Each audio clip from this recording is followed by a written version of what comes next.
काफी सारा खाना खराब हो चुका होगा, तो तुम या तो शिकार करो या पैकेट फूड खाओ जब तक वो एक्सपायर नहीं हो जाता। और काफी सारी पानी की बोतल अपने साथ रखो। धरती के आसपास जितनी भी सैटेलाइट्स उड़ रही है वो सारी क्रैश होने लगेंगी। शहर धीरे धीरे जंगल में बदलने लगेगा और तुम्हें जंगली जानवरों से भी बच के रहना होगा। कोई पानी को कंट्रोल करने वाला नहीं होगा तो बाढ़ भी आ सकती है। बाकी सब ठीक है, धीरे धीरे जानवरों की भाषा सीख लेना। भो भो चू चू मैं।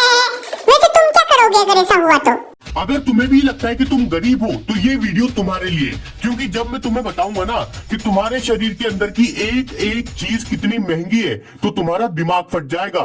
सबसे पहले किडनी। तुम्हारी एक किडनी की कीमत 1.5 से 2 करोड़ होती है। लीवर की कीमत 3 से 4 करोड़ होती है। अच्छा चलो सही सही लगा लेते हैं, ना तुम्हारा ना मेरा, 3.5 करोड़ में डन करते हैं। इंसान के शरीर में मौजूद फेफड़ों की कीमत लगभग 3 करोड़ होती है। और तुम जो ये अपना दिल इधर उधर देते फिरते हो ना, 8 करोड़ कीमत होती है इसकी।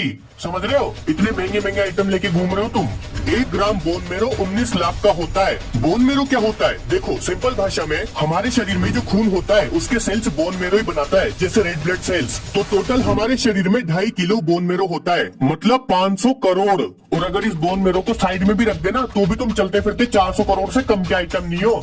और अभी तो मेन चीजों की कीमत बताई नहीं है मैंने।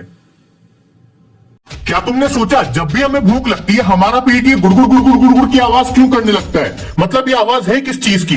देखो हमारे शरीर में चीजें नॉर्मल तरीके से इधर से उधर नहीं जाती। ऐसे कॉन्ट्रैक्शन होके यानी दबाव वाले मूवमेंट होके चीजें इधर से उधर जाती हैं। अब ये आवाज हमारे पेट और इंटेस्टाइन की मूवमेंट यानी हिलने डुलने से आती है। और ये आवाज 24 घंटे आती है। पर जब हमारे पेट में खाना होता है तो ये आवाज खाने की वजह से दब जाती है और हमें सुनाई नहीं देती। पर जब पेट खाली होता है तो पेट में हवा और पानी के अलावा कुछ नहीं होता। तो जब पेट और इंटेस्टाइन अपना बचा कुचा माल निकाल रहे होते हैं तब भी ये मूवमेंट की आवाज आती है। पर अभी हमारा पेट खाली है तो ये आवाज हमें बहुत जोर से सुनाई देती है। और भाई कभी कभी तो ये आवाज इतनी तेज होती है कि पता ही नहीं चलता आवाज पेट से आई या।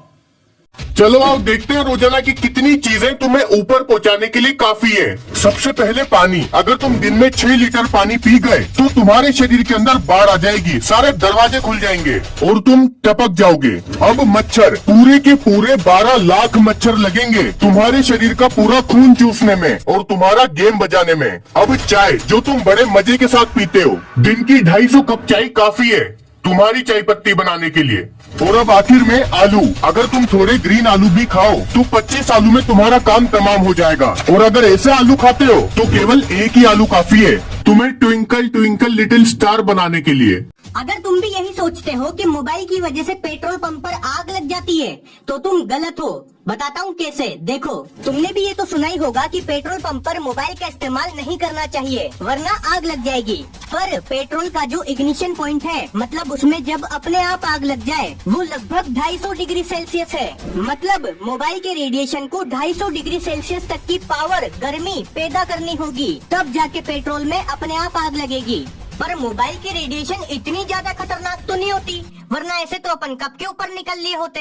पेट्रोल पंप पर आग लगती है स्टैटिक इलेक्ट्रिसिटी की वजह से। तुमने भी नोटिस किया होगा कि कभी कभी हमें एकदम से करंट के झटके लगते हैं, उसे स्टैटिक इलेक्ट्रिसिटी बोलते हैं। जब दो चीजों को आपस में घिसा जाता है तो उनके चार्ज पार्टिकल्स इधर उधर ट्रांसफर हो जाते हैं, जिससे हल्का सा करंट पैदा होता है। और अगर ये चीज पेट्रोल भरवाते वक्त हो गई तो आग लग जाएगी।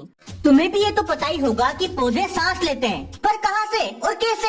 ऐसा कौन सा छेद जहाँ से ये सांस ले रहे हैं? देखो जैसे हम सांस लेते हैं और हमें जिंदा रहने के लिए ऑक्सीजन की जरूरत होती है, वैसे ही पौधे भी सांस लेते हैं और उन्हें जिंदा रहने के लिए कार्बन डाइऑक्साइड यानी CO2 की जरूरत होती है, जो हम निकालते हैं। और पौधे CO2 लेके ऑक्सीजन निकालते हैं जिसकी जरूरत हमें है। और ऐसे ही भाईचारा चलता रहता है, भाईचारा ऑन टॉप। अब पौधे के अंदर CO2 से ऑक्सीजन बनने की प्रोसेस जितनी आसान दिखती है उतनी है नहीं, क्योंकि पौधे को सनलाइट, पानी और CO2 तीनों चाहिए होते हैं, तब जाके ऑक्सीजन और शुगर बनती है। शुगर तो पौधा अपने पास रख लेता है ताकि वो जिंदा रह पाए और ऑक्सीजन बाहर निकाल देता है, इसे फोटोसिंथेसिस बोलते हैं। अब इस पूरी प्रोसेस में मदद करता है एक छेद जो पौधे की पत्तियों पर होता है, इसे स्टोमेटा बोलते हैं। ये खुलता और बंद होता रहता है, इसी के जरिए CO2 पौधे के अंदर जाती है।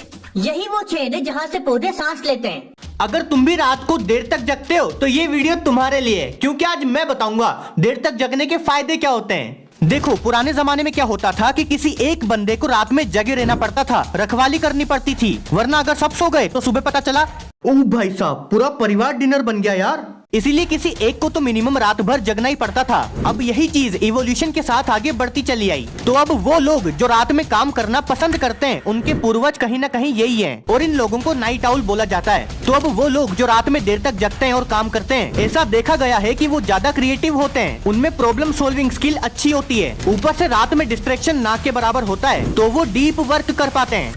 पर रिसर्च में ये भी देखा गया है कि रात को देर तक जगने वाले लोग नॉर्मल इंसानों के कंपैरिजन में ज्यादा बीमार पड़ते हैं और जल्दी टपक जाते हैं।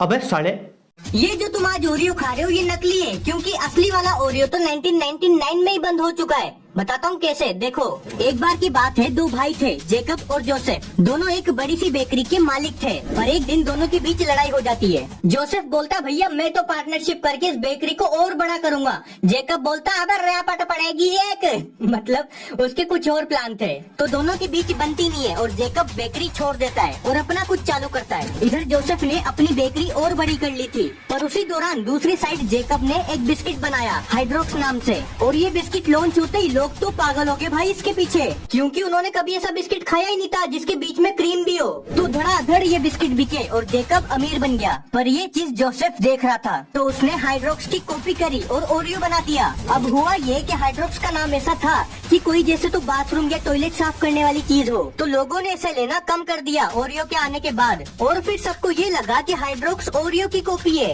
क्या तुमने सोचा जब भी हम दवाई खाते हैं तो आखिर ये दवाई को कैसे पता कि हमें कहाँ दर्द हो रहा है?